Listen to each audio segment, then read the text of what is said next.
What illness did Gary Coleman have? Why did he end up suing his adoptive parents? Was he also part of the black and white curse? How did his last photos come to light? In this report, we'll discuss that and various other topics. To continue with the questions, one that stood the test of time was, "What are you talking about, Willis?" It also stayed in the memory of all who encountered this remarkable little actor.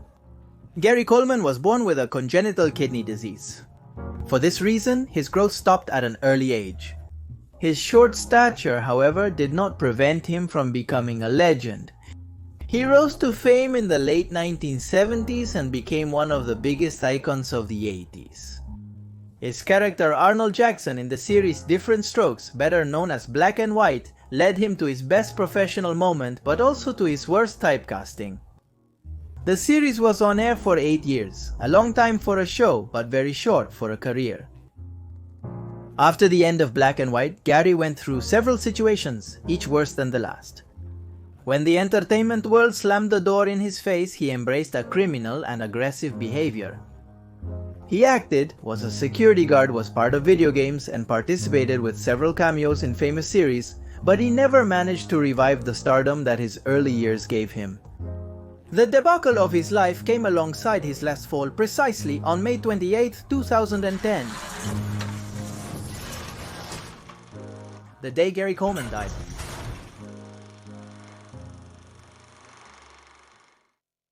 I would like you to comment below if you already knew Gary Coleman. Where and how did you meet him? And what do you think about it? In addition to that, I want to leave you with a question. We already mentioned that his name was Arnold in Black and White. Do you remember the names of the other family members? I want to read your responses below. And now let's get started.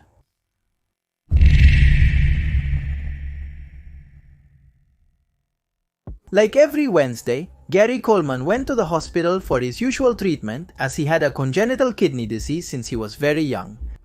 After leaving the treatment, he was very tired from having been connected to the dialysis machine for 4 hours. Gary felt so weak that he just wanted to go home and lie down. At his home was Shannon Price, his ex-wife, who even though they were separated, still lived under the same roof. After a few hours, more rested, she asked Gary to prepare something to eat. He complained because he had to go down the stairs, but he did it anyway. As soon as he descended a few steps, Shannon heard a loud noise. Frightened, she ran over and saw that the actor was lying on the floor. She approached to help him, but when she saw a pool of blood that was getting bigger, she got scared. She only managed to call 911. Until that moment, Gary Coleman was alive, but then everything would drastically change. But let's not get ahead of ourselves. To understand and know why he reached that sad end, it's better that we start from the beginning.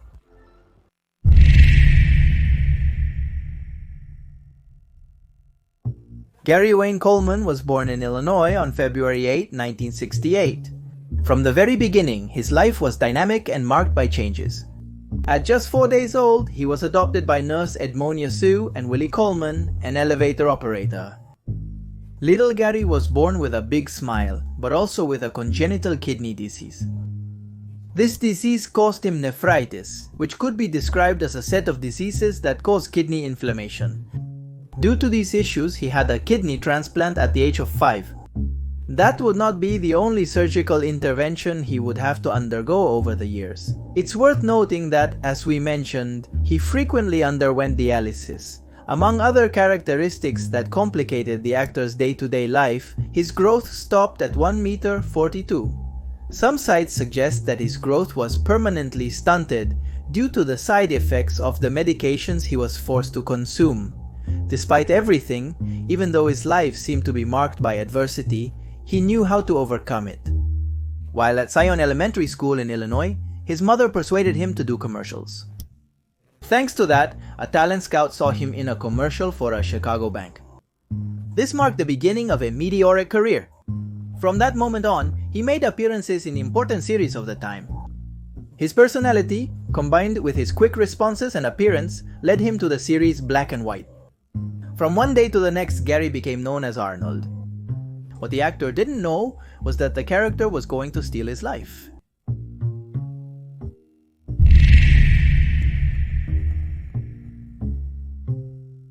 That's how Gary was adopted again, but this time by the Drummond family. In the series, Arnold Jackson was an orphan who lived in Harlem with his brother Willis. Their fictional lives took a drastic turn when Philip Drummond, a widowed millionaire living in New York with his preteen daughter, decided to take care of them. Arnold made faces that always generated a smile. His puffed cheeks and the phrase, "What are you talking about, Willis?" took him deep into the audience's heart. He, along with Black and White, were at the top of the world television history of an era. After 8 seasons and 189 episodes, the series came to an end. Arnold's character bid farewell to TV, but not Gary's life.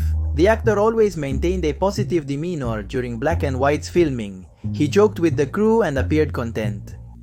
However, a suicide attempt shook his days.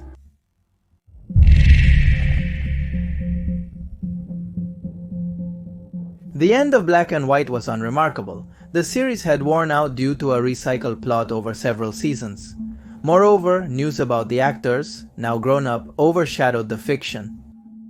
The last episode happened in 1986, just when Gary Coleman had come of age. Therefore, the character of Arnold, a supposed young teenager, made him uncomfortable. During his last time on the series, he not only ranted against the childish scripts he had to act in, but also asked for salary increases, until he was paid $100,000 per episode. However, the problem with such a sum of money was that he could not manage it because he was still underage. His parents were the ones who took charge of his finances, although to be honest, they were not very good economists. I will tell you the details of this shortly. Beyond the end of the series, Gary's success remained current. All the producers wanted a piece of his fame, and that's why they hired him for a large number of films. What seemed profitable turned out to be a box office flop, which is why those movies are largely forgotten today. Arnold and the Super Agent 86, called Jimmy the Kid, used his image to sell tickets, but the audience didn't fall for it. The same happened with the 1982 Gary Coleman show, recorded simultaneously with Black and White. Do you remember those cartoons? Yes, Gary was drawn, and the ironic thing about this is that his bank numbers were also drawn, but not because of him, but because of his parents.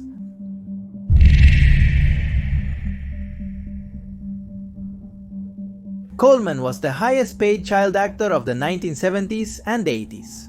But he was also one of the ones who had the most problems. His adoptive parents took care of his finances, and not just to control them, but to squander them.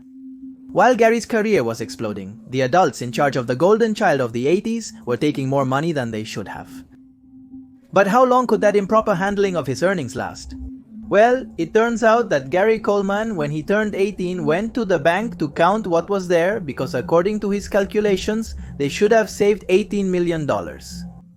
Now the question is, how much do you imagine was in his bank account at that time? Imagine a number and recall the account balance when he checked it. Well, no, that's a lot, that's a ton. Still less. Around there, but slightly lower. Well, I give you the answer.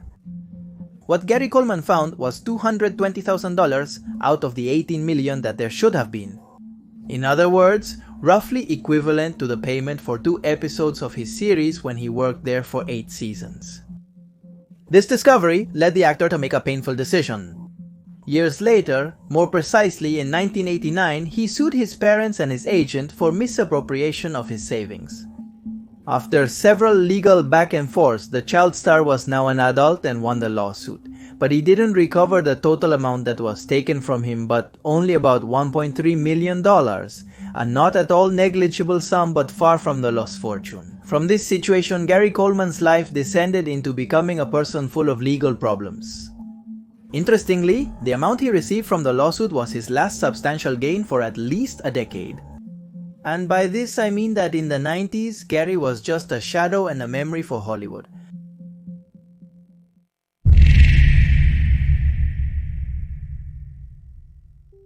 As a fun fact, in 1997, Coleman made an appearance in the video game The Curse of Monkey Island. And as it could not be otherwise, he also participated in The Yellow World by Matt Groening, making fleeting appearances. In 1999, the actor played himself in the episode of Season 11, Grief of the Maggie. The following year, he appeared in A Tale of Two Springfields and later returned to participate in the Home Racy episode. The Simpsons not only paid tribute to him, but also highlighted one of his biggest media problems. By then, it was clear to all that Gary was past his prime. But not everyone was aware of the supposed curse that had fallen on all the actors of Black and White.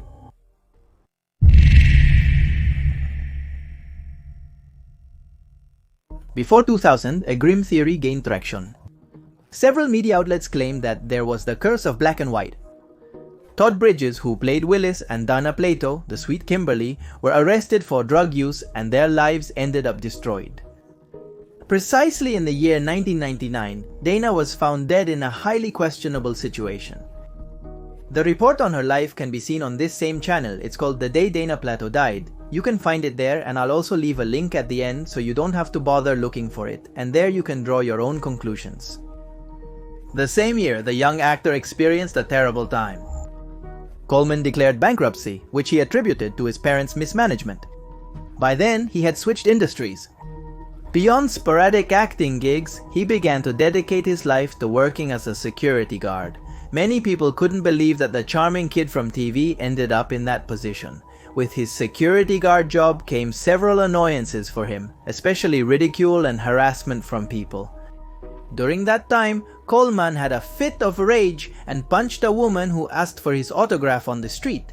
The incident ended up in court, where Coleman defended himself by claiming he felt threatened by the fans' insistence. As a result, he had to pay over $1,000 for the hospital bills of his assault victim.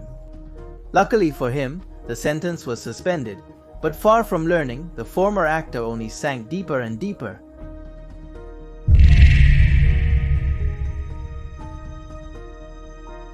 In 2003, as a minor subplot in his life story, he faced another media confrontation, this time in politics.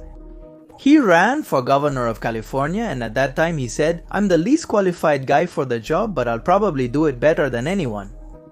While it wasn't a phrase that sold him in the best way, he finished 8th in a vote where several stars also participated. The little actor was taken down by the great Arnold Schwarzenegger. Disillusioned, the artist left California for Utah in 2005. Among so many losses, what he thought was true love came into his life. Gary Coleman and Shannon Price met on the set of the movie Church Ball. In the midst of a low-budget set and a forgettable movie, they immediately fell for each other.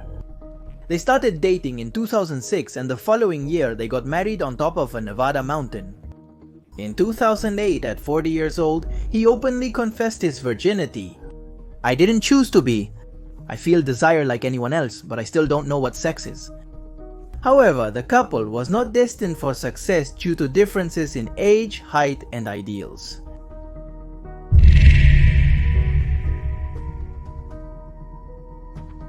In September 2008, Gary committed another violent act. He and his wife were arguing on the streets of Utah. The couple's problem had escalated quite a bit, and in the middle of the argument, Gary noticed that a man was taking pictures of them. He approached and kept arguing, but now with him. He asked him to stop taking photos, and things settled down until the other man took out his camera again. Far from speaking to him again, Gary Coleman ran him over with his vehicle and ended up with a new complaint, this time for reckless driving and disorderly conduct. The actor's rage fits led to ironic and sarcastic appearances in video games. One of them is titled Postal. There, the player has to get an autograph from the actor who defends himself with a rifle from the harassment of fans. As if he were a collector of bad experiences, years later he was summoned to testify before the Utah State Court for a domestic violence case with his current partner. For that incident, he was arrested and sent to prison for failing to appear before a court in the state of Utah. He was released the next day after he paid the bail. But that was not all. Things were about to get more complicated for him.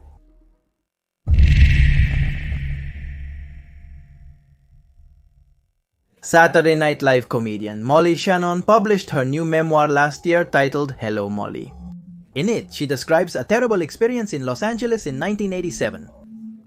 That year, she had signed with Coleman's agent, Mark Randall. It's worth noting that working with him was extremely beneficial because he had Hollywood's golden boy in his hands. At least he was then. This agent invited her to have tea at the Plaza Hotel. Coleman was also there, barely 18 years old. After tea, they stayed talking, and she recalled in her writings that among laughter and jokes, Coleman invited her to see the presidential suite where he was staying. When they got to the room, he asked Shannon to sit on the bed. In the book, she clarifies that she didn't consider it a possibility because to her the actor was just a young child. She literally clarified, "The possibility of something sexual happening hadn't even crossed my mind. I was still an innocent virgin. He was playful at first, tickling me, trying to lay on top of me and kiss me. Then when I pushed him off and stood up, Gary climbed onto the bed and jumped, using it as a springboard to launch himself at me, wildly kissing me and slipping his baby hands under my shirt." The actress said she threw Coleman off the bed, but he kept trying to kiss her. She got up and he grabbed her by the leg, wrapping his entire body around her calf. Molly dragged him along like a petulant infant as she walked. Shannon peeled him off and locked herself in the bathroom. Little Gary wiggled his fingers under the door as if he were a cursed doll. Gary's relentlessness is unlike anything I've ever experienced. I didn't run out until he stopped trying to get in. I waited until he gave up, the actress recalled in her book. After leaving the room, she got mad at her agent and never heard from him again. Gary persisted with his challenging and complex way of life. Complicated because of his personality and difficult because of his illness.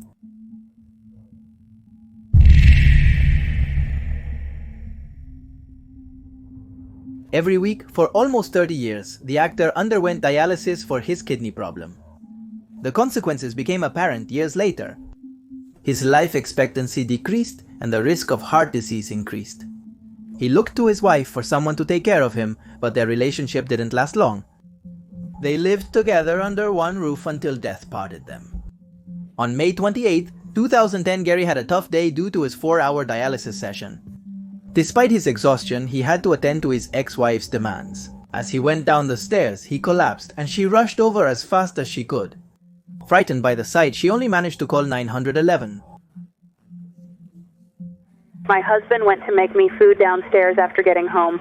I heard a loud bang and found blood everywhere downstairs. I don't know if he's okay. And that's how our story comes back to the very beginning. "There's blood everywhere, please hurry," Shannon Price was heard saying in the call. In addition, she told the operator about the circumstances her ex-husband was in. His head is severely injured, with blood covering the floor. "Please send someone quickly. I don't know if he's going to be alive." From the other end of the line, they asked Gary to press on the wound to stop the blood loss, but he was too dizzy to do it. It was intense minutes until help arrived. When the paramedics arrived, they found Gary Coleman alive. One of them helped him walk and put him in the ambulance. According to the specialist's statements, the actor didn't know what had happened to him or how he had hurt his head. Then they took him for emergency treatment. On the other hand, the agents who appeared at the house confirmed that at first they had not found anything suspicious, except that Shannon did not want to go where her ex-husband was, because, I quote, "she did not want to see the blood on the floor." Price had stated that he couldn't take the actor to the hospital because he felt sick and feared he might go into shock on the way. The ER staff recognized the blow's severity. The fall had caused an intracranial hemorrhage, and for that reason Gary went into a coma. He was in intensive care, but nothing served to keep him alive. The next day, Gary Coleman had died. Several media outlets replicated the news. Fans quickly sent their letters and words to the place where he had been treated for the last time. In the face of so much affection, Shannon thanked the public for their displays of affection and condolences for the young actor. Thousands of emails have arrived at the hospital's email. The messages have been so comforting to the family because we know that Gary was still loved.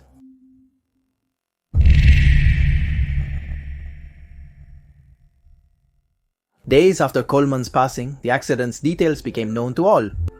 As usually happens, theories and speculations came to light. The first to be pointed out was Shannon Price. Her attitudes in Gary's downfall, coupled with the fact that they were separated and living under the same roof, led to the possibility that she had pushed him. In addition, I told you that Gary had passed away the day after being admitted, but I didn't tell you how. Shannon made the final decisions in the hospital regarding the actor's health. Gary was in a coma, and when asked if she preferred to disconnect him from life support, she said yes, without consulting his parents. Thus concluded the tale of the lead actor from Black and White. But as often happens in his world, there were still chapters to be known.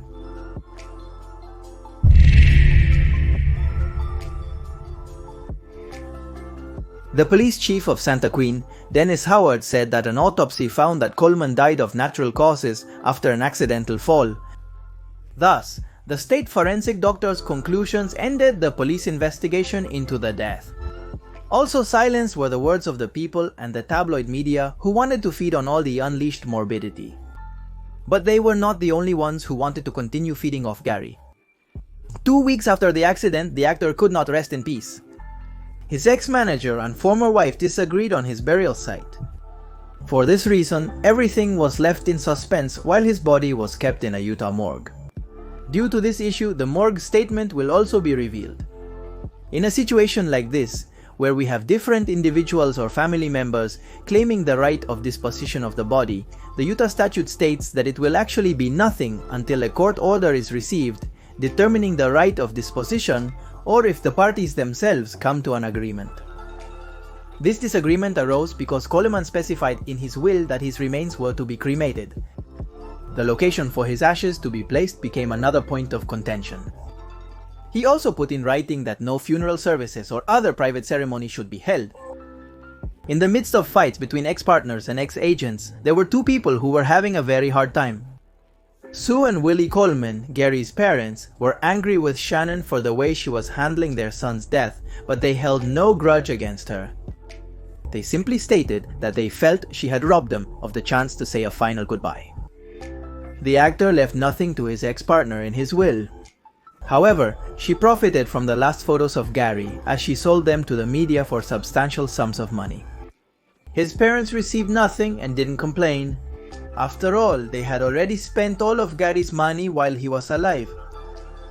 It becomes clear with all this that the beloved actor who knew how to dazzle an entire generation spent his life dragging private hells and surrounded by people who never got tired of taking advantage of his slight but immortal fame. And that's the story of Gary Coleman. I hope you found it interesting. What I told you, I want you to respond below. If you remember what the other characters were called. From the Different Strokes series, Black and White, I want to read your comments below. I'll leave a few videos here so you can keep watching the marathon. I also invite you to leave your like and also to write suggestions for possible future videos. With nothing more to say, I say goodbye. My name is Magno Mephisto, and we will surely see each other in the next video of the day.